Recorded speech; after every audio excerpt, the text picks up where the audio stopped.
So we were getting to go down a lot. We waited and waited. Oh, you just have to. I'm going to be very careful what I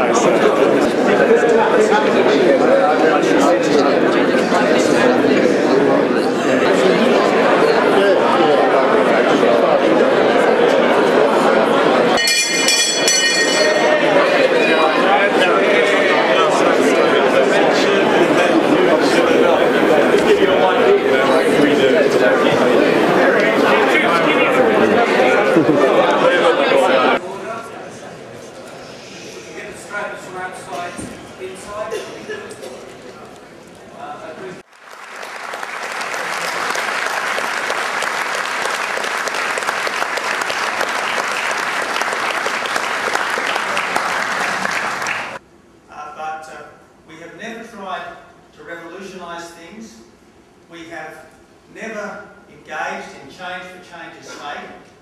We have tried always to respect the opinions of the people working in the system. Believes in the marrow of its bones is in fee-for-service as the foundation of medical remuneration. There is nothing wrong with charging people a fee.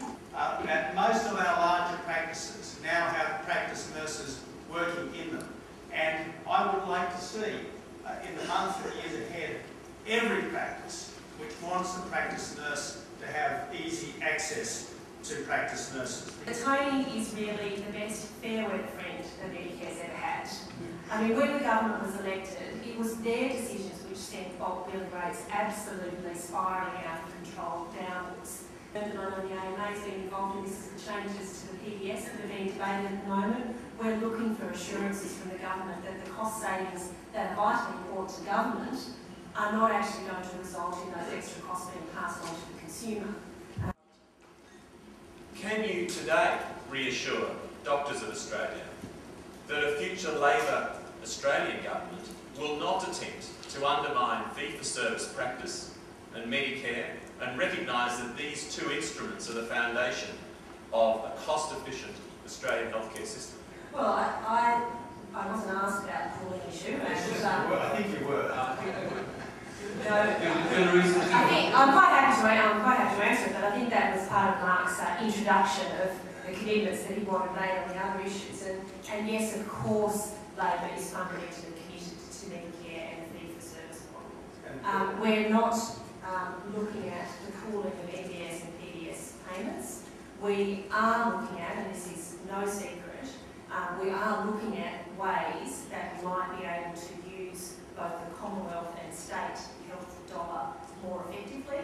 And it should be no secret to anyone in this community, in this audience, that we are worried about the unequal distribution, for example, in the Indigenous community, of accessing both MBS and PBS payments. So we have no plans for the pooling of those payments, but we are always going to, as I think any responsible government should. Medicare was introduced as a commitment to provide universal health care to the community. Now, if it is failing to do that in some areas for a range of reasons, but primarily because of a shortage of workforce who would be eligible for the payment of those MBS or PBS payments, then we have to look at ways that we can modernise Medicare to ensure that it does deliver more broadly to the community. We're not ashamed about doing that, and I think that those gaps in service are things that every professional should be worried about. I want to make sure that you're going to be able to get decent services if you live in the outer suburbs of Melbourne, in the same way as if you live on the North Shore in Sydney. Well, I await more details to this modernisation of Medicare, and I think people have every reason to be very concerned that modernisation does ultimately mean taking money out of fee-for-service and putting it into some form of pooled funding arrangement. It's to discuss proper indexation of the MBS with the AMA if they take office, so that we don't see patients' rebates shrink in real terms year by year. I think investing more money in Medicare, and you'll be aware of the very big recent growth in MBS spending, but not being the Treasurer, who rather loves wage cost index #1, I'm sorry, David, I can't give you that commitment. Probably still see our fund. in. The patients of Australia want co-payment. They want to be able to go to their doctor when he issues an account, regardless of what the rate is, whether he accepts the bulk billing rate or whether he has an AMA rate, want to be able to put their Medicare card forward plus their $10. We want to save their fractured hips going down to the Medicare office. Obviously, the patients of Australia can go to the dentist, the podiatrist, the physiotherapist, etc. Why can't we have co-payments? Thank you. Well, they can go to the dentist, the podiatrist, and the physiotherapist, and they don't have to pay payment. They pay for all of it in most cases. Now, that's not the system that we have here. We're going to be disappointed by being this answer because we do see Medicare as central to the services that GPs deliver. We're quite happy to look at ways that you can make it more convenient, ways you can make payments happen at the same time. We're very open mind about that, but we are not going to change our position where there is a fundamental commitment to bulk billing, which means we have to have a system that works where the government pays part of the fee and in some instances the patient pays the other part.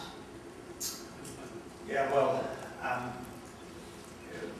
from July, very much, I hope, it will be possible to get your Medicare rebate by swiping your Medicare card at the GP surgery, which will mean that if the doctor and the patient are in a bulk billing relationship, the patient would be able to pay up front in cash or use an FPOS card or whatever it might be to pay the fee, and then a few seconds later swipe the Medicare card so that there is a swift electronic rebate, so the debiting and the crediting takes place almost simultaneously. So that will make it more convenient, I hope, from July.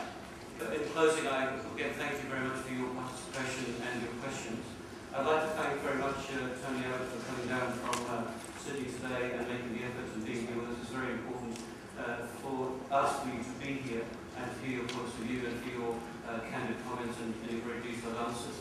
And still in Nicola, not such a distance from the Western Suburbs, but nonetheless a significant contribution, and we're grateful thanks to you for coming and speaking with us and again giving us a very detailed view of what your thoughts are and allowing the doors to be open to continue that discussion.